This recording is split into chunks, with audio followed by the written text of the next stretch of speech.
Selamat sore, seperti yang saya bilang minggu lalu bahwa kita akan seminggu sekali ketemu, jadi nggak pernah boleh bosan karena tiap minggu kita akan bahasannya beda-beda, narasumbernya beda-beda, dan yang pastinya akan tetap seru-seru.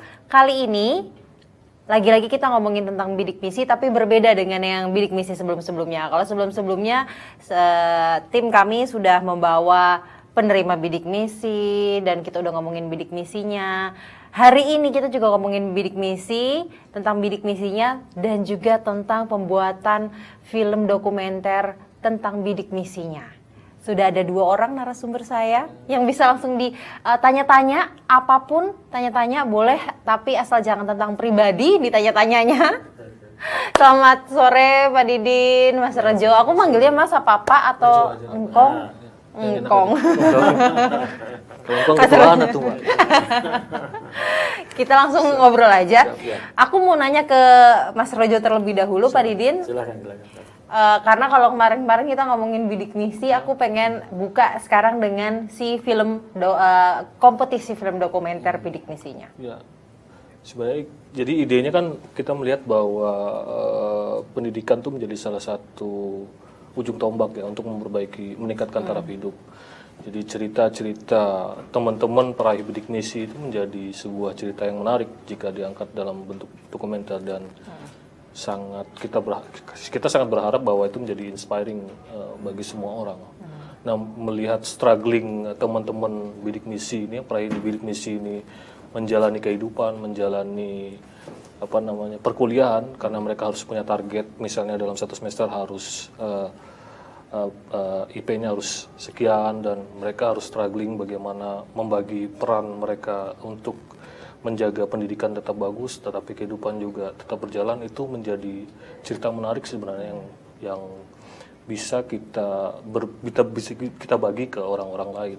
Itu Dan sih sebenarnya. memang cerita-cerita mengenai struggling, mengenai striving for something itu selalu menjadi cerita inspiratif dan juga menarik. Tapi pertanyaan saya nih ke Pak Didin, memang se-struggling apa sih Pak para mahasiswa penerima bidik misi ini? Yang pertama persaingannya tinggi itu untuk memperoleh bidik misi itu.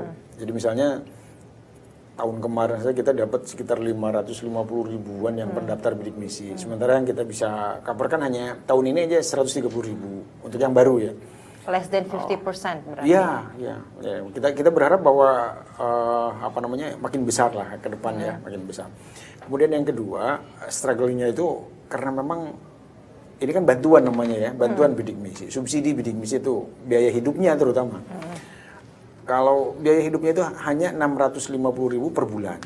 Nah ini tentu di satu lokasi mungkin cukup, gitu. Tapi di lokasi lain itu tidak memadai gitu.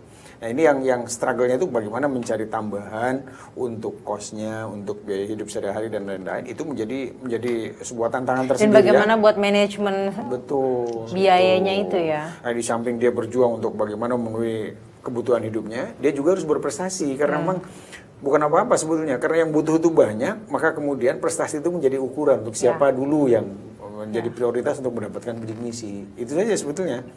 Yang lainnya itu bagaimana tadi prestasinya harus tetap tinggi, stabil ya.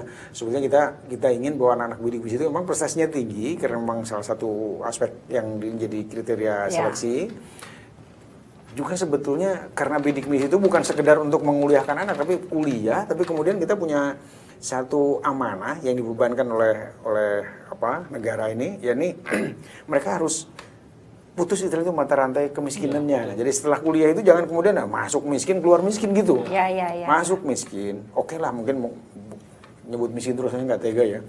Ya dari sisi ekonomi lemah, kurang kemudian mampu masuk, lah ya. Kemudian dia kuliah, selama kuliah juga harus ngambil berbagai kegiatan sehingga kemudian ketika keluar dia punya nilai unggul dan kemudian ya mudah-mudahan tidak miskin lagi lah setelah kuliah itu, setelah keluar itu. Nah, Pak, ini ada pertanyaan dari Diral Safa. Topik yang sebenarnya lagi menarik untuk diangkat dalam si bidik misi ini apa yang lagi seru istilahnya dibahas dalam program bidik misi ataupun sama teman-teman penerima ataupun alumni bidik misi. Tapi belum banyak dapat sorotan. Entah dari media ataupun dari manapun itu. sebetulnya mungkin yang menarik itu adalah bagaimana anak-anak bidik misi ini menjadi sekelompok orang yang kalau kita sebut itu seperti apa namanya batu mulia yang masih tersalut lumpur ya gitu ya, sehingga kemudian kita gosok betul. Yang menarik itu mereka tadi sudah kebutuhan hidupnya susah, tapi kemudian dia harus juga berprestasi. Dari kepompong jadi kupu-kupu. Nah, itu betul. Sehingga kemudian yang harus kita yang apa namanya yang kurang mendapat sorotan itu biasanya adalah bagaimana anak-anak berprestasi tapi kemudian prestasinya itu kemudian menjadi sesuatu yang bisa dicontoh orang lain ya. Nah, misalnya anak-anak yang kemudian bisa melanjutkan ke S2 bahkan sampai S3 di luar negeri dan lain-lain, padahal anak itu dulu untuk hidup pun susah tapi kemudian bisa seperti itu. Ini kadang-kadang tidak mendapat sorotan karena itu maka kemudian kita buat film dokumenter supaya orang lain bisa mengambil contoh ya, best practice bagaimana anak-anak yang dari sisi ekonomi lemah tapi kemudian bisa struggle bahkan kemudian bisa menjadi manusia-manusia unggul yang layak untuk menjadi andalan negara ini ke depan lah. Nah, tadi kan Pak Didin berbicara mengenai diharapkan tujuannya ini merupakan kendaraan bagi mereka untuk mengangkat derajatnya lah ya. Derajat secara ekonomi maupun secara sosial dan lain-lain. Pertanyaannya sebenarnya mau ke Mas Rejo karena ini ada pertanyaan dari Parta Miami. Dalam membuat film dokumenter ini, kriteria tokoh yang inspiratif itu yang tadi seperti sudah disebutkan oleh Pak Didin dan juga Mas Rejo secara lebih detail atau mereka yang sudah juga bisa memberikan manfaat bagi masyarakat? Ya, dua kriteria itu sebenarnya penting juga ya. Tinggal kembali ke si pembuatnya. Bagaimana sebenarnya kegelisahan yang ada di si pembuat. Jadi menurut dia apa sih yang menarik? Apakah mahasiswa yang sedang melakukan kuliah atau orang-orang alumni yang sudah berprestasi, yang sudah mapan lah dalam hal ini. Nah, kita kembalikan ke teman-teman si pembuat karena sebenarnya di TOR di Bidik Misi Award juga kita sudah memberikan beberapa contoh cerita yang bisa menjadi gambaran ke teman-teman untuk melakukan research. Kalau saya sih lebih tertarik bagaimana struggling mereka berusaha ketika di kuliah. Itu sih kalau pribadi saya. Pribadi Mas Rejo pribadi ya. saya lebih karena mereka harus membagi waktu untuk misalnya menutupi kebutuhan hidup, kemudian mereka harus tetap berprestasi. Nah, cara membagi waktu itu yang menjadi sisi menarik menurut saya sih. Bagi waktu, kemudian bagi pikiran, ya, harus istirahat juga. Kalau sakit nggak bisa ngapa-ngapain.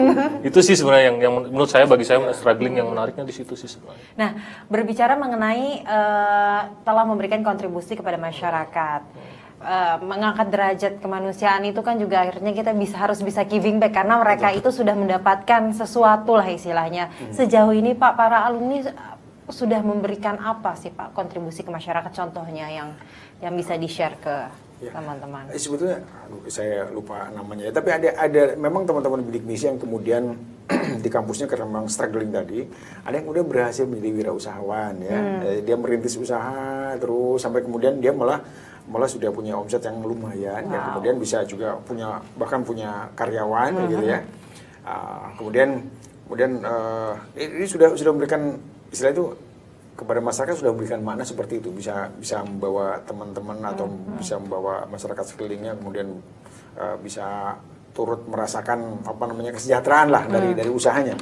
Kemudian yang lainnya memberikan manfaat itu karena memang paling tidak bidik misi ini kan memberikan bahwa anak-anak Indonesia itu tidak boleh kemudian putus harapan ketika keadaan ekonomi orang tuanya kurang mampu gitu, terus dia tidak punya harapan untuk kuliah. Nah, sekarang ini ada sebetulnya gitu. Jadi harapan itu bisa digantungkan ke bidik misi diantaranya. Jadi kan bidik misi ini menanggung mereka dari mulai masuk sampai keluar gitu ya. Nah itu saya pikir sebuah harapan yang seharusnya juga dimiliki oleh semua warga kita ya, kita. Jadi ada yang seperti tadi, ada yang juga yang sudah memberi harapan itu dengan mencoba juga dia berkelompok dengan kelompok bidik misinya, kemudian mereka membuat semacam charity program lah gitu ya. Mereka saling mengumpulkan dana untuk kemudian juga memperluas beasiswa ini, berikan lagi kepada yang lain sehingga kemudian beasiswa itu ditambah Berkesinambungan jadinya Iya, ya, panjang ya. Ada impact lah. Ada impact. Ada impact lah ya. Iya. Sebenarnya kadang-kadang kita tidak lihat, dan kalau ngelihat dokumenter kan sebenarnya kita sering terjebak pada hal-hal besar ya Mbak. Ya. Nah jadi kalau saran saya sih sebenarnya lihat yang paling dekat di dekat kita sih sebenarnya. Hal-hal yang sekecil mungkin kita bisa bicara bagaimana perjuangan si anak ini, terus dia rindu dengan orang tua karena terpisah jauh misalnya. Si anak ini adalah penerima didik di sini adalah orang-orang dari daerah dan dia harus berjuang struggle di kota itu kan. Bagaimana dia mengobati kerinduan terhadap orang tua. Nah, mungkin cerita-cerita itu bisa. Karena memang hal-hal kecil kemudian itu memberikan kontribusi yang besar ya. Ya, itu yang kadang kita lupa sih. Itu memang kita suka lupa sih dengan yang kecil-kecil itu sih. Kecil-kecil, Bang. ya. Kita lupa tidur lupa, makan lupa gitu kan. Kadang kalau teman-teman yang memang lagi struggling gitu kan suka lupa hal-hal kecil seperti itu ya. Ini ada pertanyaan dari Holdanal Junaid buat Mas Rejo dan juga Pak Didin. Kan kita tadi berbicara mengenai kriteria seperti apa sih yang istilahnya layak untuk diangkat menjadi film dokumenter. Dia bertanya apa yang menjadi penilaian utama dan juga nilai plus dari kriteria-kriteria yang tadi dan kemudian bisa diangkat. Kalau dari kita sih sebenarnya sudut pandang ya Mbak, sudut pandang penceritaan. Jadi angle-nya dia mau bercerita lewat mana ini, pintu masuknya seperti apa. Apakah dia berbeda dengan yang lain, berbeda dengan kompetitor yang lain, itu yang sebenarnya yang kita nilai. Kemudian bagaimana kedalaman riset dia, kedekatan dan kedalaman riset terhadap subjek ya. Karena kedalaman dan kedekatan terhadap subjek itu menjadi poin penting kita membangun sebuah dokumenter, membuat sebuah dokumenter, memproduksi. Kalau kita tidak dalam dan kita tidak begitu dekat dengan subjek itu, takutnya sih jadi kurang dapat feel-nya sih. Ngambang gitu ya Ngambang nanti itu. Pak, iya Mas ya. Itu sih sebenarnya. Kalau bicara kriteria, kalau bagi saya sih, bagi kita teman-teman di Eagle ya, kita mengembalikan ke teman-teman yang akan apply ya. Artinya kegelisahan apa yang ada di dalam diri mereka yang pengen mereka ungkapkan melalui Bidik Misi Award ini. Apakah dia mau berbicara tentang kesuksesan para peraih bidik misi atau bicara strugglingnya, itu kembali ke teman-teman itu sih. Kalau dari Pak Didin, kalau dari saya itu ada sebetulnya ada banyak sisi ya. Yang pertama adalah bahwa kami ingin bahwa film-film ini nanti disaksikan oleh masyarakat yang lain, sehingga kemudian mereka terinspirasi untuk kemudian tidak menghukumi diri bahwa kami tidak berhak dan kami tidak mampu untuk kuliah itu. Jadi mereka pesan itu yang kemudian harus tersampaikan dari film ya. Kepada masyarakat tuh. Jadi orang tuh harus tahu bahwa ada sesuatu yang bisa dikejar ketika dia ingin kuliah, tapi dari sisi ekonomi punya keterbatasan gitu ya. Jadi sekarang ini ada kesempatan itu. Yang kedua, hadirnya pemerintah itu juga harus merupakan ini, karena memang pemerintah kan menggunakan uang rakyat. Nah, ini harus dipertanggungjawabkan juga. Pertanggungjawaban itu bukan hanya sekedar pertanggungjawaban administratif yang biasanya dari bawahan ke atasan, tapi juga kepada publik. Ini kita sedang melakukan sesuatu. Publik nanti menilai ada apa sebetulnya begitu. Hadirnya pemerintah seperti itu. Yang berikutnya memang keteladanan ya, best practice ya. Ada orang ini katanya memiliki keterbatasan dari segi ekonomi, tapi kemudian bisa sukses. Nah, ini menjadi semacam contoh atau inspirasi bagi masyarakat yang lain bahwa ternyata berbagai keterbatasan yang kita miliki itu bisa sebetulnya kita tutup dengan bukan hambatan, sesuatu. Ya, bukan hambatan yang istilahnya itu bukan vonis mati untuk orang-orang yang kebetulan memiliki keterbatasan. Karena selama ini kalau saya lagi liputan terus ketemu teman-teman yang ekonominya lemah yang tadi Pak Didi sebut, mereka memiliki mindset ya Mbak kan enak lahirnya di kalau kayak ya tidak harus seperti itu kan ya Pak ya. Betul. Tidak harus seperti itu, artinya bahwa pemerintah hadir untuk menyediakan kesempatan itu. Jadi kesempatan itu harus diraih, harus diraih. Dan selama ini ada juga sedikit orang mengatakan bahwa itu katanya bidik misi salah sasaran dan lain-lain. Nah, ini kan salah sasaran karena apa? Karena ternyata orang yang mampu katanya meraihnya. Nah, ini tentu kalau salah sasaran begini, ini ada penyebabnya, mungkin informasi yang kurang masuk ke teman-teman yang memang betul-betul dari sisi ekonomi memang ini ya. Dari sisi ekonomi kurang mampu, tapi kemudian tidak bisa mengakses informasi itu. Jadi makin banyak informasi yang kita sebar, makin banyak orang-orang yang kemudian bisa mengakses apa yang kita miliki. Jangan sampai kemudian salah sasaran itu menjadi sesuatu yang terus berkepanjangan gitu. Kita ingin sesuatu yang betul-betul dari pemerintah ini tidak boleh salah sasaran, dan kemudian ketika sudah bidikan sasarannya bagus juga tidak boleh kemudian gagal tengah jalan dan lain-lain gitu. Nah, berbicara mengenai film ini tadi kan Mas Rejo bilang bahwa salah satu poin utamanya selain yang tadi Bapak Didin paparkan itu kedalaman riset. Ini dari dua orang, langsung saya rangkum karena ini dalam satu kesatuan sebenarnya dari Lucy ANDR dan juga dari Arif Setia. Kalau dari Lucy, seberapa lama memang seorang filmmaker tuh harus melakukan riset? Dalam hal ini kan narasumber dokumenter ya. Terus kalau dari Arif Setia, filmmakernya jauh dari lokasi subjek. Apakah kemudian filmmaker ini harus datang ke lokasi subjeknya? Ya, kalau kita bicara kedalaman riset sih sebenarnya kita pasti punya formulasi ya. Di kitanya seperti formulasi, artinya goal apa yang kita pengen capai. Nah, untuk mencapai goal itu maka ada tahapan-tahapan riset yang harus kita penuhi. Jadi misalnya untuk mencapai goal kita butuh 100 pertanyaan, maka 100 pertanyaan itu harus kita lengkapin agar goal tersebut tercapai. Nah, kita kembali pada goal apa yang sebenarnya yang ingin disampaikan. Artinya misalnya sudut pandang dalam bangun film itu seperti apa yang ingin dicapai. Nah, ketika riset itu sudah sampai pada poin goalnya, menurut saya itu sudah cukup. Menurut saya sudah cukup. Tinggal karena kita di dokumenter ini kan yang selalu terjadi itu adalah magic moment ya.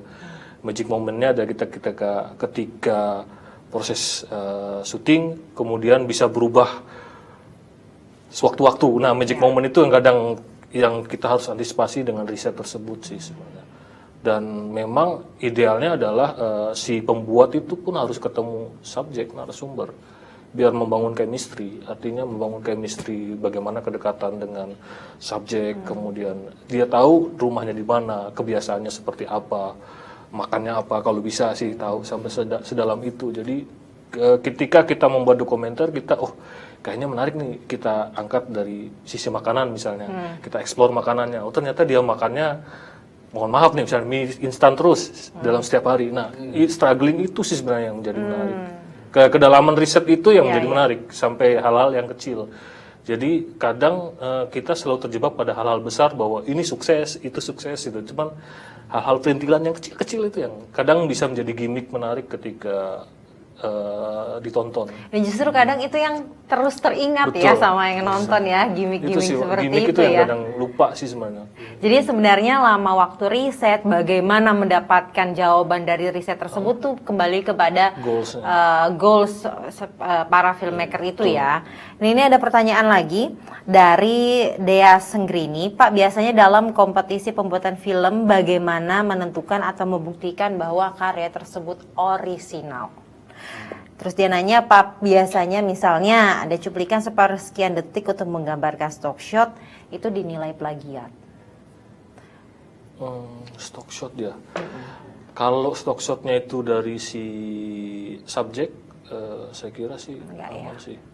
Selama kita dapat surat persetujuan ya. Kalau orisinalitasnya? Orisinalitas saya kira selama subjek kita adalah pelaku realitasnya, nah itu sih sebenarnya originalitas sih sebenarnya. Iya. Jadi kadang-kadang seperti itu ya. Tapi saya memang menarik itu kalau misalnya bisa terungkap itu. Saya pernah berkunjung ke calon penerima beasiswa bidik misi. Waktu itu kita di UNES ya, Semarang. Kita sempat gitu. Itu anak tukang nyadap karet ya, getah karet situ. Tapi yang menariknya waktu itu adalah bahwa anak ini dapat bidik misi setelah tes kemudian diterima di UNES. Yang menarik adalah orang tuanya yang bercerita tentang kakaknya yang ingin kuliah, tapi kemudian tidak bisa kuliah. Kenapa? Dan bahkan kemudian kakaknya saking bersemangat untuk kuliah, dia tidak mampu ya, memang tidak mampu untuk kuliah. Kemudian kakaknya itu hilang sampai sekarang, nggak pernah ditemukan. Ya. Jadi ketika adiknya ini ingin kuliah juga, itu ibu bapaknya sudah trauma, nanti ini hilang lagi anak ini kalau misalnya kita tidak mampu menyekolahkan. Tapi ternyata alhamdulillah setelah itu kemudian dia mendaftar bidik misi dan kemudian menjadi salah seorang penerima bidik misi. Jadi memang sebetulnya ada cerita-cerita menarik seperti itu yang bisa kita angkat juga ya. Ini saya juga sampai ini tuh karena anak hilang karena ingin kuliah gitu. Dan kemudian adiknya ketika mau kuliah, orang tuanya bingung juga. Ini kalau tidak bisa lagi kuliah gimana? Karena mereka sebetulnya dari sisi ekonomi memang jauh dari mampu kalau misalnya secara normal dia harus bayar SPP sekian dan sebagainya. Dan ya kebetulan terjaring bidik misi. Ini background keluarga berarti yang juga menarik ya. Itu menarik sih sebenarnya. Makanya kadang ya itu sebenarnya hal-hal kecil itu yang kadang jangan sampai luput jadi. Dan jangan terjebak pada hal-hal yang besar. Bahwa bidik misi ini segala, tapi cerita-cerita di balik ini yang sebenarnya menarik sangat. Nah, ini kalau pertanyaan dari Ochiz 95, bagaimana sih caranya membuat uraian cerita yang tadi nih kan kita udah ngobrolin banyak contoh-contoh cerita kemudian diuraikan menjadi cerita inspiratif, karena menurut Ochi sulit itu untuk membuat uraian. Kalau pengalaman saya pribadi ya menulis itu memang butuh keseriusan ya. Jadi ya harus telaten sih Mbak. Jadi kalau bicara kisi-kisinya, Tips-tipsnya atau trik-triknya sebenarnya kayak bikin mengarang bebas aja sih Mbak. Jadi ya kita buat misalnya dengan sederhana ya, kita bisa menggunakan 5W1H dengan teknik itu sih sebenarnya. Jadi siapa orangnya, di mana, lokasinya bagaimana. Mungkin lebih sederhananya sih seperti itu. Tapi bagaimana membangun cerita itu menjadi cerita yang didapat itu menjadi sebuah tulisan yang menarik, itu butuh telaten dan fokus sih sebenarnya, karena susah juga sih sebenarnya. Nah, biasanya kan kalau misalnya kita menulis itu bikin kerangka, terus ada keywordnya ya. Harus ada keyword. Nah, aku mau tanya nih sama Pak Didin, para penerima bidik misi, kalau misalkan mau diterjemahkan dalam beberapa keywords, 3 keyword saja tentang personal traits mereka, itu apa personal traits-nya? 3 keyword saja. 3 keyword tuh. Keadaan aku mau tidak mampu, prestasi, kemudian masa depan yang terlepas dari kemiskinan. Sebenarnya 3 itu bisa nggak dijadikan untuk kemudian dasar kerangkanya? Ya, cukup Mbak. Artinya misalnya kita bicara tidak mampu kita bisa breakdown lagi dengan banyak hal. Tidak mampunya karena apa? Kan? Kemudian kita bicara tidak mampu dalam perspektif lokasi misalnya. Kemudian kita tidak mampu dalam perspektif pekerjaan orang tua. Nah, tidak mampu ini banyak sekali yang kita bisa pecah. Itu sih sebenarnya yang harus jeli dalam melakukan riset sih Mbak. Jadinya nggak serta-merta tidak mampu hanya dari ekonomi aja ya. Bisa aja itu sih Mbak. Jadi tidak mampu misalnya dia ada di ujung pedalaman pelosok karena keinginan besarnya untuk kuliah. Sementara di pelosok itu tidak ada akses informasi dan segala macam, dia cuma dapat informasi dari pamannya melalui berita radio misalnya kan. Nah, itu kan menjadi sebuah poin menarik, ketidakmampuan aksesibilitas sih sebenarnya. Kita bicara aksesibilitas di pelosok. Bisa jadi itu sih. Nah, kalau ini dari Pratiwi, narsum saya sebetulnya inspiratif, perjuangan semasa kuliahnya membanggakan, tapi orangnya kaku, apalagi disuruh acting ribet. Jalan keluarnya. Sebenarnya dokumenter tuh harus acting nggak sih? Itu kan kadang-kadang pertanyaan dari. Sebenarnya kan gini, jadi kalau kita bicara dokumenter kan, kalau kita berkaca pada Bill Nichols ya, Bill Nichols itu kan ada 6 mode dokumenter. Yang paling gampang memang observasional, tetap gampang tapi prakteknya susah. Jadi sebenarnya kalau bahasa saya sebenarnya tangkap saja momen yang sedang diperbuat. Artinya misal nih saya ambil contoh si Budi lagi ke pasar.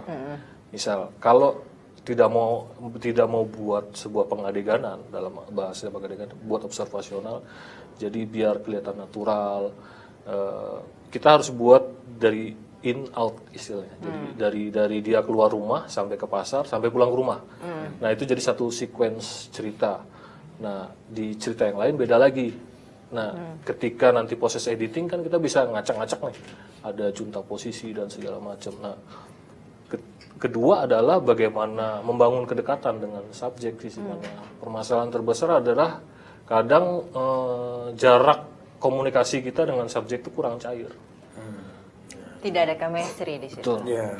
Dan sering kadang kalau teknik kita dengan teman-teman atau subjek yang baru kenal kamera, kita coba 1 hari, kita coba ikutin, kita perhatikan dulu, pelajarin gimmicknya, gesturnya dan segala macam.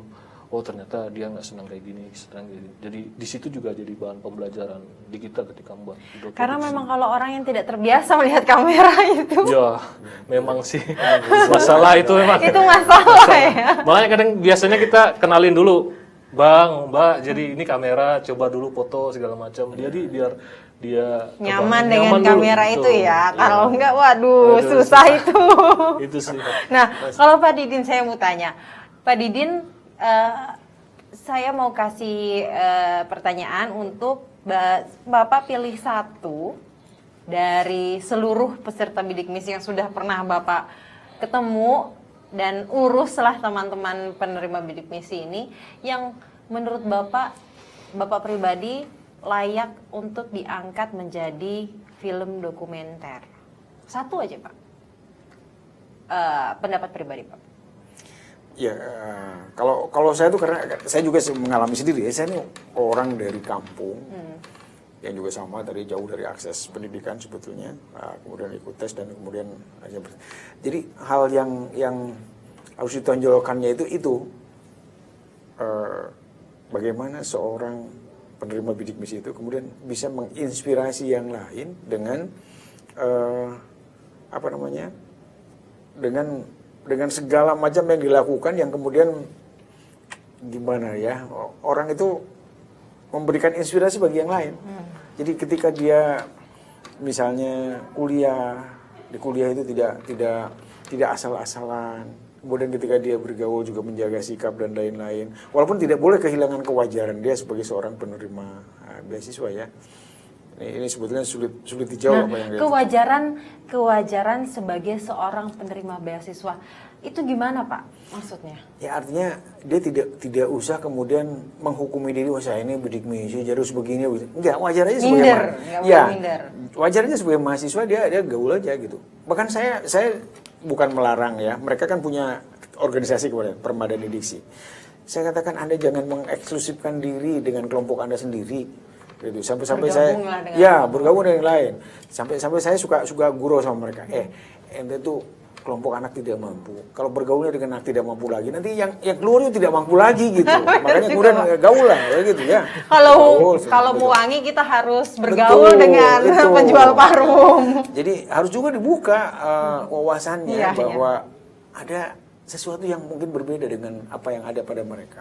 Ada sesuatu yang mungkin berbeda dengan kehidupan mereka keseharian. Tapi mereka harus tahu bahwa manusia itu memang tidak hanya satu macam jenis kehidupannya. Cerita tentang pergaulan ini juga menarik bukan sih. untuk diangkat karena kemarin saya memang ketemu sama penerima bidik misi banyak yang menceritakan bahwa mereka minder kemudian akhirnya mengeksklusifkan diri gitu kan. Itu menarik sih Mbak. Jadi kan kadang saya pernah dapat cerita bahwa di beberapa kampus itu ini anak bidik misi kok eksklusif banget sih sebenarnya. Kayak mohon maaf nih Pak ya, ada mungkin oknum ya, mungkin beberapa oknum jadi kayak ketika dapat uang foya-foya dan apa segala macam. Itu ada beberapa oknum sih sebenarnya, tidak semua sih sebenarnya. Nah, itu gimana tuh Pak? Itu sih. Saya suka ini juga. Jadi artinya begini, sampai kami tuh inginnya ketika ada orang dinyatakan layak atau tidak dia menerima bidik misi itu, temannya yang menghukumi istilahnya itu gitu. Jadi orang bisa mengatakan bahwa Pak itu sebetulnya nggak layak sih dia orang kaya misalnya. Asal lapor kepada kita berhentikan itu. Jadi karena memang kita tidak mau salah sasaran ya, ini uang bangsa, uang negara gitu. Tidak boleh kemudian jatuh Untuk kepada orang tujuan yang sangat mulia. Iya, betul. Nggak boleh jatuh kepada orang yang memang tidak berhak gitu. Tapi memang itu ada anak-anak itu. Sebetulnya gini, eksklusivitas itu dibangun oleh mereka karena mereka asalnya yaitu merasa senasib sepenanggungan, kemudian bersatu gitu mereka. Tapi kemudian jadi eksklusif karena kami bantu mereka sebetulnya supaya mereka percaya diri, supaya mereka punya nilai unggul. Maka kemudian kuliah itu bukannya sekedar kuliah, kita beri keterampilan misalnya leadership, kemudian tata pergaulan misalnya begitu ya. Kemudian diberi keterampilan tertentu, bekal mereka untuk ya supaya jadi manusia unggul lah, jangan ya seperti tadi masuk miskin keluar miskin kan. Jago kandang doang Ya tuh kan. betul. Makanya kemudian kita beri bekal-bekal yang lain. Nah terus kadang-kadang mahasiswa yang non bidik misi, loh kok anak bidik misi itu kan mahasiswa juga, tapi kok diberi ini diberi itu, sudah mau diberi beasiswa katanya, dilatih juga keterampilan tertentu misalnya dan lain-lain. Nah ini sebetulnya program untuk membuat agar bidik misi lebih bermakna. Kesenjangan sosial itu terjadi nggak sih Pak di antara teman-teman mahasiswa bidik misi dengan yang tadi Bapak cerita? Sebegitu senjangnya kah atau sebenarnya seperti apa yang terjadi? Ya itu yang kita inginkan tuh, kesenjangan itu tidak boleh ada. Artinya dalam pergaulan mereka tidak boleh kemudian membuat sekat bahwa oh itu mah orang kaya, kita mah orang miskin. Nggak boleh ada itu. Sebagai mahasiswa mereka akan punya kewajiban yang sama, punya hak yang sama juga di situ. Hanya bedanya hanya dari sisi kemampuan ekonomi saja ya. Dan itu kita berharap tidak boleh ada kesenjangan. Ya itu makanya kesenjangan itu bisa jadi merupakan satu topik sendiri ya untuk itu film. seru itu sebenarnya. Bisa jadi seperti itu. Jadi itu tidak boleh terjadi bahwa mereka harus bergaul dengan wajar dengan yang lain. Mereka harus punya kepercayaan diri, gitu harus dibangun betul. Jangan sampai kemudian mereka rendah diri terus gitu ya, sehingga kemudian mewarnai berbagai macam gerak hidup mereka di perguruan tinggi. Itu tidak boleh terjadi.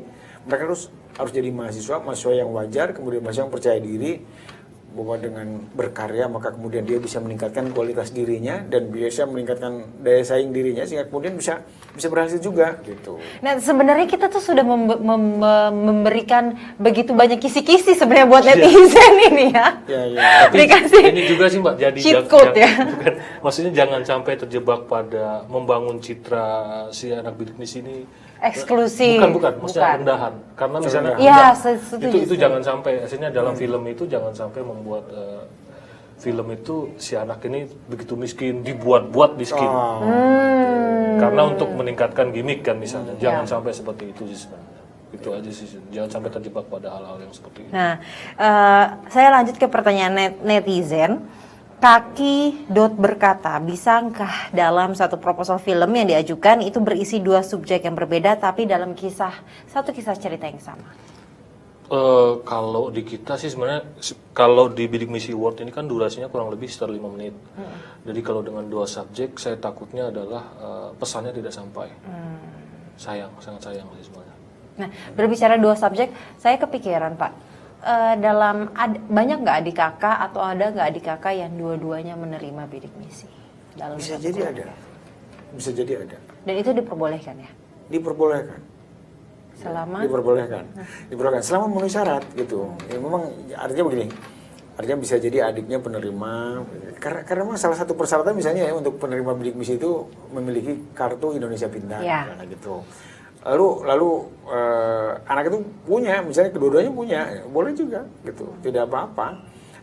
Tapi tentu nanti ada seleksi yang mungkin bisa jadi yang ini diterima yang saat ini. Tapi dimungkinkan terjadi kalau seandainya memang betul-betul bahwa dua-duanya punya kans yang misalnya karena dia diterima di perguruan tinggi yang berkualitas, kemudian dua-duanya diterima juga. Intinya dua-duanya tuh memenuhi kriteria yang sudah diberikan oleh bidik misi, berarti mereka berhak untuk mendapatkan itu kalau lolos seleksi. Nah kalau ceritanya kayak gini bisa, Mas, seorang kakak beradik mendapatkan. Menarik sih sebenarnya kalau misalnya dalam satu rumah, misalnya kan. Kalau kakak beradik, tapi kalau misalnya dua orang yang berbeda tempat, itu yang kita takutkan adalah di pesannya dalam waktu 5 menit itu sampai apa enggak. Tapi kalau dalam satu rumah kita kan bisa bermain ini karena ada hubungan adik kakak, kemudian orang tuanya seperti apa, jadi satu kesatuan yang enak jadi ketika membuat dokumenter. Tapi kalau dua orang yang berbeda keluarga itu agak susah. Takutnya sih pesannya nggak nyampe sih sebenarnya. Itu doang sih sebenarnya yang kita takutkan dalam waktu durasi pendek. Sayang kan itu. Jadi memang kalau misalkan mau 2 atau mau 3, mau 4 kalau mereka serumah juga. Lebih enak kayak gitu sih. Jadi kita bisa ngeliat persaingan ini Mbak. Jadi persaingan antara adik kakak itu. Nah, bisa jadi kan. Misalnya si kakak selalu misalnya dapat IP-nya selalu misalnya 3,5 ke atas, adiknya cuman ya rata-rata 3,2. Ini kan bisa jadi gimmick menarik ketika saling bully, saling menyemangati. Itu sih sebenarnya yang persaingan kecil gitu juga sebenarnya menyenangkan ya untuk kemudian jadi cerita inspiratif. Saya juga ingin jangan sampai kemudian karena si A adiknya si Anu, jadi tidak berhak untuk mendapatkan itu, tidak boleh dari begitu. Jadi artinya bahwa orang yang memang memenuhi kriteria silakan gitu dapat. Apakah dia dari satu keluarga atau tidak, itu juga kan tidak jadi kriteria. Bisa jadi kuliahnya di tempat yang berbeda kan gitu. Ya kan? Kuliahnya di kampus yang berbeda, sini dapat, ini dapat, ya nggak apa-apa. Gitu. Karena kalau kita lihat orang Indonesia tuh terkadang hanya melihat yang terlihat, Pak. Kalau misalkan satu keluarga gara-gara satu keluarga nih gini. Padahal mereka tidak melihat bahwa dua-duanya sama-sama struggling, dua-duanya sama-sama berusaha dan mendapatkan nilai yang baik gitu ya, Pak ya. Nah, ini pertanyaan dari Malka Rieno. Saya lihat persyaratan bahwa ini kita masuk ke teknis, bahwa tim inti yang terlibat harus minimal memiliki pengalaman untuk membuat 2 film dokumenter. Yang baru pertama kali bisa nggak? Atau teman-teman yang penerima bidik misi ini juga pengen ikutan jadi menjadi gini, filmmaker? sebenarnya kenapa ada ketentuan seperti itu? Karena pertama bentuknya adalah kita grant kan, bentuknya yang kita berikan ada bentuk grant. Jadi Bisa dijelaskan Mas Grand bentuknya seperti apa? Soalnya takutnya ada yang nggak ngerti loh. bentuknya sebenarnya hibah, dana hibah. Jadi dana hibah jadi yang akan dikelola teman-teman tim yang akan lolos seleksi nanti, yang akan dikelola mulai dari produksi, dari pasca produksi hingga nanti di editing. Jadi, nah maksud saya kenapa mesti ada yang punya pengalaman? Artinya minimal salah satu ya, minimal satu, entah itu bisa kameramen, entah itu bisa editor, entah itu bisa produsernya, entah itu direkturnya.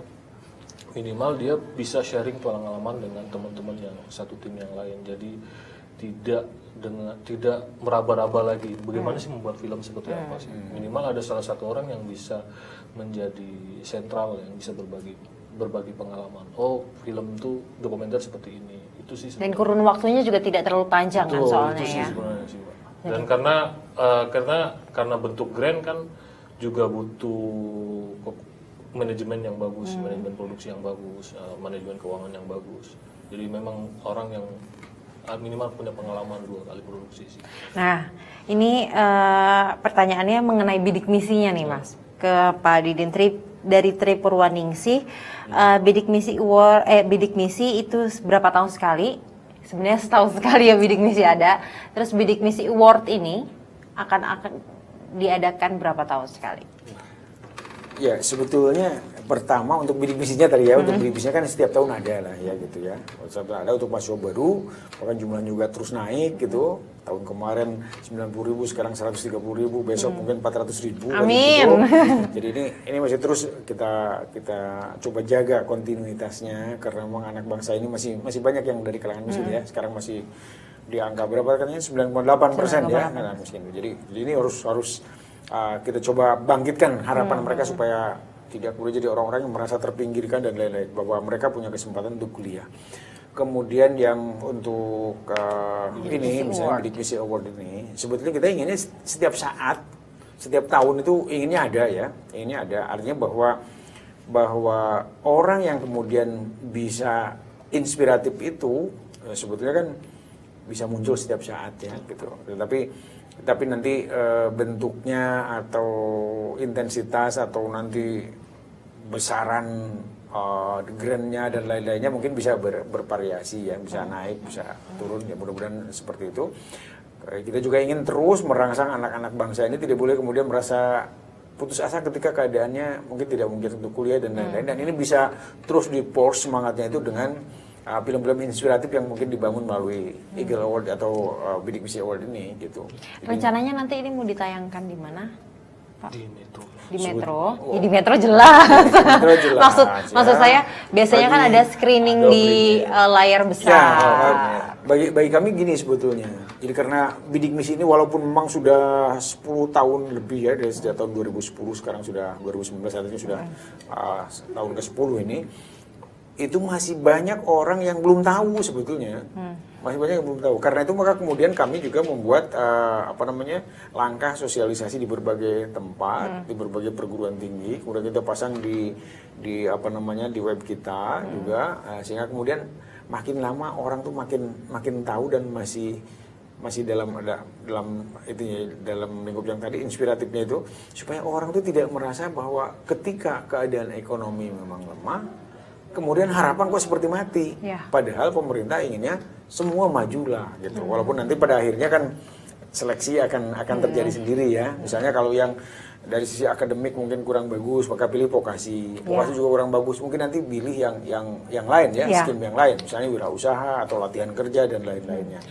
Tapi kami berharap bahwa orang-orang yang memiliki kemampuan akademik yang bagus itu tidak boleh putus asa, tidak boleh putus harapan untuk kemudian dia bisa bersaing lah. Oke, bersaing itu karena memang masih keterbatasan jumlah ya. Bersaing untuk kemudian melalui beasiswa ini. Jadi tidak pernah boleh ada yang bilang kami tidak diberikan kesempatan, Itu, diberikan kesempatan betul, oleh pemerintah ya. Betul. Bahkan kami perluas lagi sebetulnya beasiswa itu. Kalau misalnya ada bidik misi, kita punya sejenis juga dengan bidik misi itu, anak-anak dari 3T yang tadi yang remote itu ya, remote area itu 3T terdepan terluar gitu. Itu udah ada beasiswa yang tersendiri. Ada ya, Pak? beasiswa itu juga, ada lagi. Nah, ya. Kalau itu tidak dibatasi untuk yang miskin, pokoknya anak yang dari remote area itu, kemudian silahkan kuliah. Karena memang masalahnya kendalanya beda ya dengan teman-teman yang mungkin. Coba aja orang di daerah itu kan, kalau misalnya sekolah di SMA, jangankan kemudian ikut bimbingan tes dan lain-lain, sementara yang di kota kan ada bimbingan terus segala macam. Kalau dipersaingkan mereka kalah lah. Iya, Akhirnya jelas. kita kasih Betul, afirmasi, angkat sedikit lah. Terus persyaratan perguruan tingginya, tolong dong turunin sedikit untuk anak-anak kita dari remote area atau daerah 3T itu. Sehingga kemudian dari anak 3T bisa kemudian juga menikmati pendidikan di perguruan tinggi bermutu tanpa harus kehilangan harapan. Gitu. Artinya perguruan tinggi setingkat UI, ITB, Gajah Mada, Brawijaya, kemudian ITS itu bisa dimasuki oleh anak-anak remote ini. Atau dari 3T lah, kalau nyebutnya remote kayak sekali rasanya ya, anak-anak dari 3T. daerah 3T ini juga jangan kehilangan harapan dari Papua misalnya, kita berikan kesempatan untuk itu.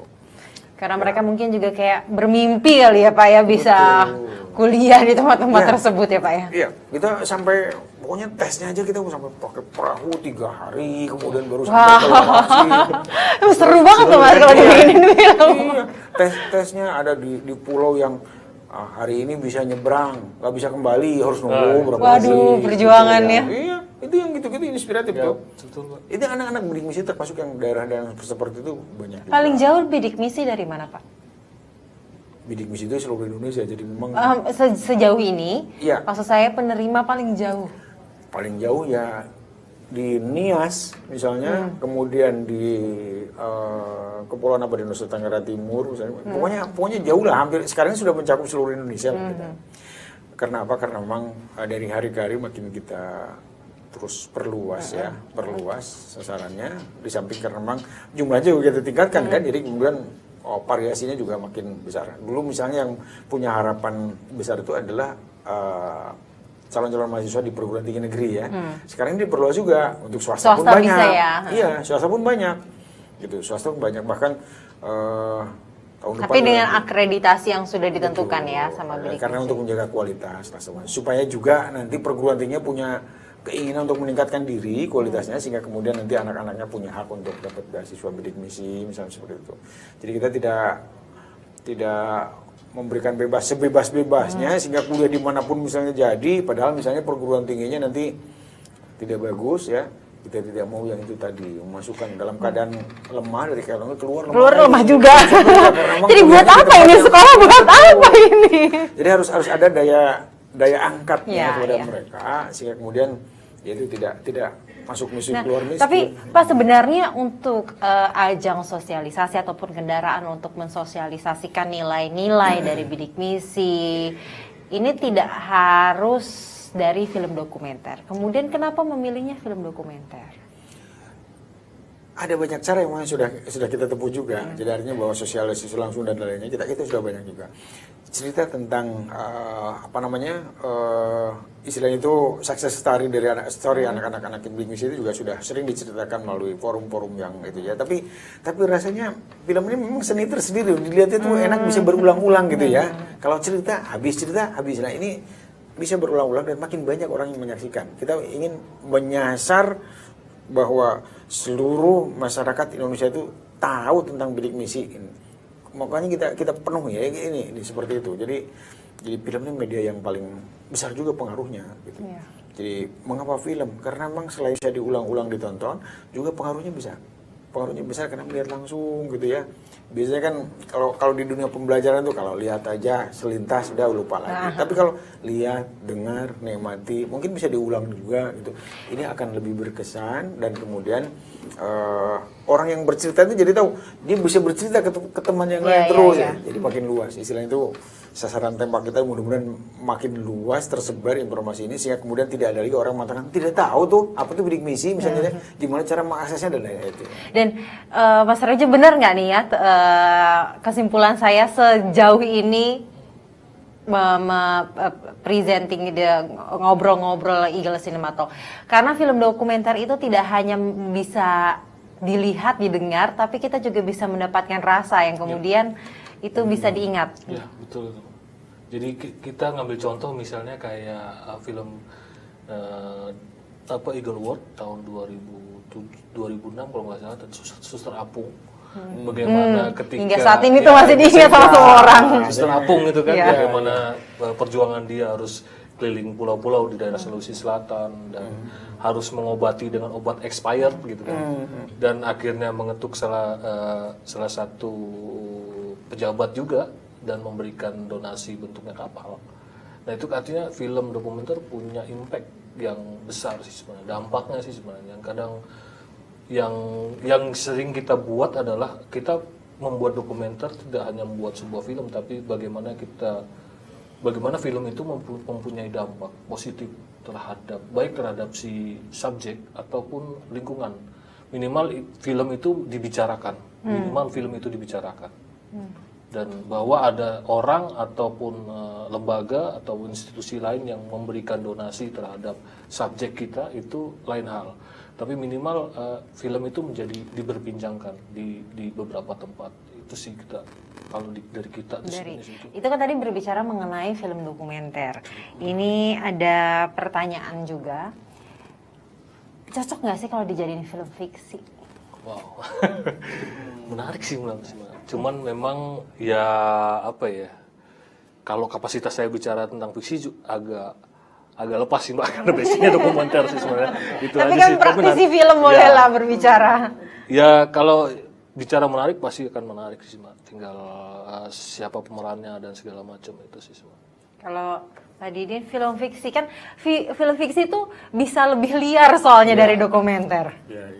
Nah, sebenarnya kalau saya sih hanya ingin itu saja sebetulnya. Mungkin nanti dari fiksi itu yang hilang itu best practice-nya ya. Jadi bagaimana orang tuh struggling itu tadi ya, struggling itu betul-betul terhayati ya di dalam film seperti itu. Saya tidak tahu apakah fiksi bisa jadi pemerannya lebih bagus sehingga kemudian bisa lebih berkesan. Rasanya ya. lebih Itu sih. kayak orang beneran nangis gitu ya. Gitu ya.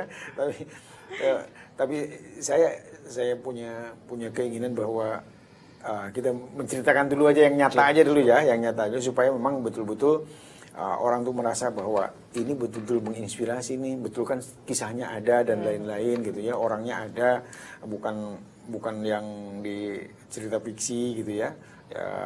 Mungkin kesannya itu betul ya, saya bisa begini. Kalau fiksi rasanya ya. Kalau fiksi kan based on true story mungkin ya. Bisa jadi fiksi pun based on true story, tapi kemudian bisa jadi juga tidak. Pemainnya bukan asli. Ya, karena sebenarnya menariknya dokumenter itu adalah menemukan yang tidak terlihat sih Mbak. Menemukan yang tidak terlihat. Ya, itu sih. Nah, ini buat Pak Didin. Karena ada alumni bidik misi yang ternyata nonton sekarang, Pak. Namanya Michelle Nas. Halo, saya Michelle dari alumni bidik misi. Mau tanya, bisa nggak sih Pak diadakan beasiswa bidik misi? Tapi bukan hanya untuk masuk ke perguruan tinggi negeri maupun swasta, namun juga masuk ke dunia penerbangan. Beasiswa untuk sekolah pilot. Gitu, karena outputnya kan bisa langsung kerja menurut Michelle, jadinya lapangan pekerjaannya lebih jelas untuk sekolah seperti itu. Karena sepengetahuan Michelle, ini ada cerita dari beberapa temannya yang alumni bidik misi di universitas, lulus nih sudah, tapi hingga saat ini masih bingung cari kerja karena memang lebih umum itu di universitasnya. Gimana tuh Pak, bisa nggak? Sebetulnya bisa, asal ada yang mau terima. Tempat Ya, sekolah tempat pilotnya. sekolahnya, ya. Oh. Ya, mohon maaf begini. Anak-anak bidik misi memang sebagian besar di perguruan tinggi negeri karena kebetulan perguruan tinggi negeri itu ada dalam supervisi kita ya, ada dalam otoritasnya, sebagian ada wewenangnya kepada kita. Jadinya perguruan tinggi negeri itu bisa katakan, itu kan milik negara, tolong dong ini ada misi negara begini-begini. Jadi perguruan tinggi itu mau terima gitu. Bahkan kita wajibkan karena memang undang-undang mewajibkan 20% harus dari kalangan miskin kan begitu. Ya. Sementara untuk yang swasta ini kadang-kadang karena biaya kuliahnya mahal, maka kemudian tidak mau terima bidik misi. Jadi kan hanya uang kuliah misalnya 2.400.000. Ketika kita tahu kan, Pak, ini ada uang kuliah 2.400.000, mau nggak terima anak-anak bidik misi? Ada juga swasta yang kemudian menolak. Nah, sekolah pilot ini kan memang mahal gitu, memang mahal. Kami sekarang ini ya beasiswa itu uang kan bidik misi dua saja komponennya ya. Satu uang kuliah itu kita bayarkan langsung ke lembaganya, dan uang biaya hidup, subsidi biaya hidup kepada mahasiswanya. Itu langsung ke rekening mahasiswa. Ini yang 2.400.000 ini untuk prodi-prodi tertentu memang terlalu kecil. Gitu, terlalu kecil. Jadi selama ini bukan at cost, kita bayarkan 2.400.000. Misalnya mau kuliahnya di kedokteran, mau kuliahnya di mana, pokoknya 2.400.000. Nah, ini untuk swasta tertentu saja sudah mereka agak keberatan. Aduh, Pak Didin nggak bisa terima nih kita, masakan uang kuliah kita sekian, tapi kok dibayarnya cuma 2.400.000. Nah, kita sebetulnya suka himbau, bahkan saya suka guyon. Tolong dong, zakatnya lah, anggap gitu ya. Anak-anak bidik misi diterima di perguruan tinggi Bapak, di program studi. Biasanya seperti itu. Jadi kalau sekolah pilotnya mau menerima dengan dana yang seperti ini, kami tentu akan sangat senang sekali. Tapi sayangnya bahwa mungkin sekolah pilot tidak akan bisa menerima karena memang biayanya sangat mahal. Tapi gitu. siapa tahu ada yang sedang menonton ini, Pak. Kalau ada saya sangat senang sekali. Siapa tahu petinggi sekolah pilot lagi ada yang nonton, atau pilot ya lagi ada yang nonton.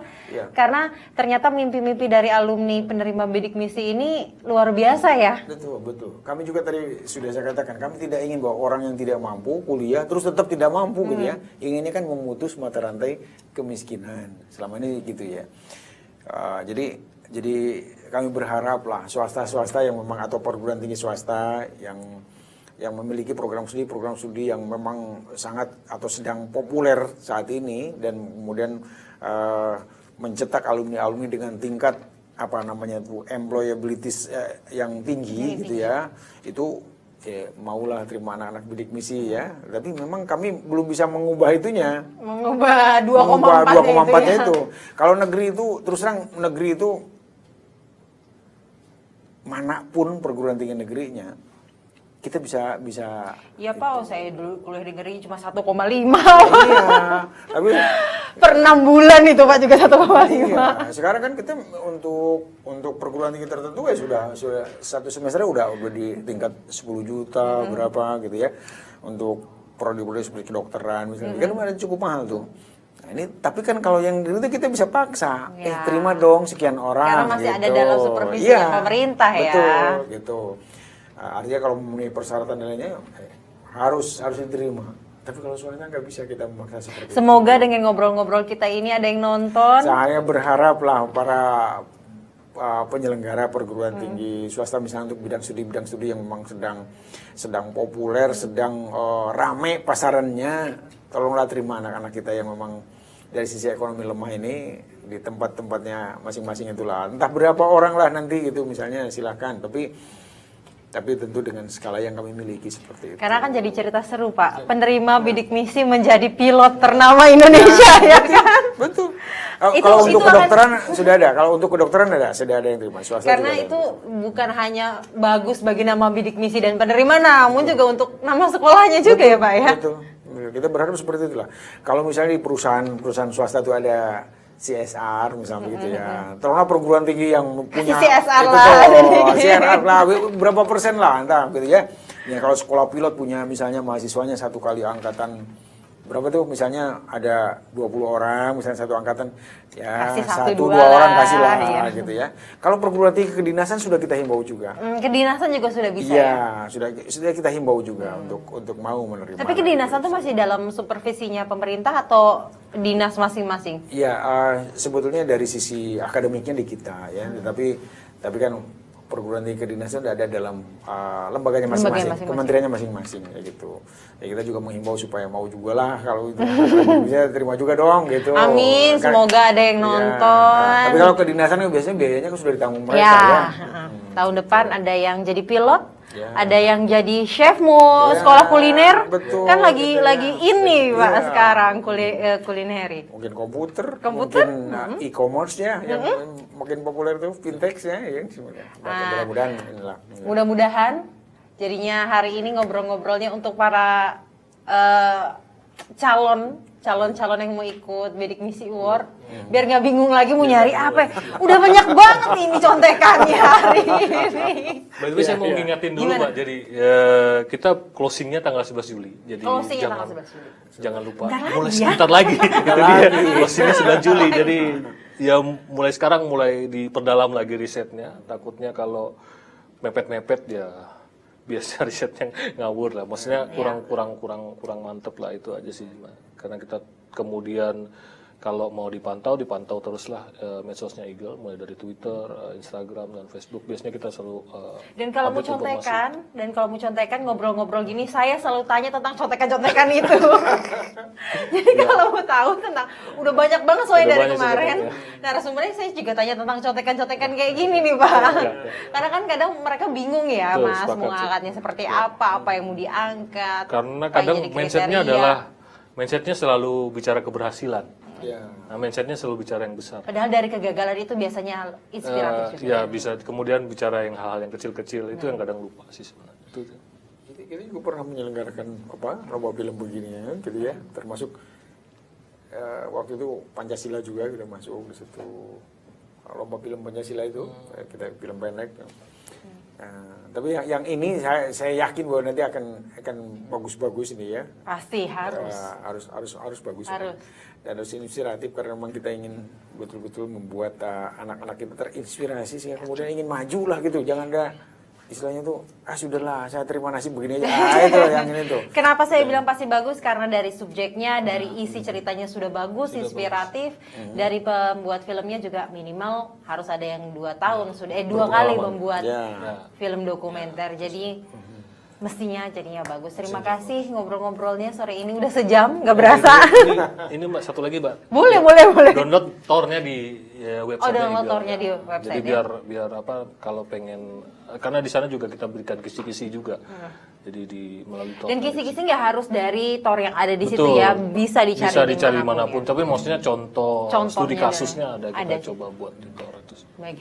Terima kasih Pak Didin, terima kasih Mas Rejo, ngobrol-ngobrolnya sejam yang nggak berasa. Sekarang sudah jam 18. Jadinya semoga bidik misi dan juga bidik misi awardnya kita akan berjalan dengan baik dan sukses sesuai dengan yang diharapkan. Dan teman-teman, sekian sudah 1 jam ngobrol-ngobrolnya. Ayo, minggu depan ada lagi.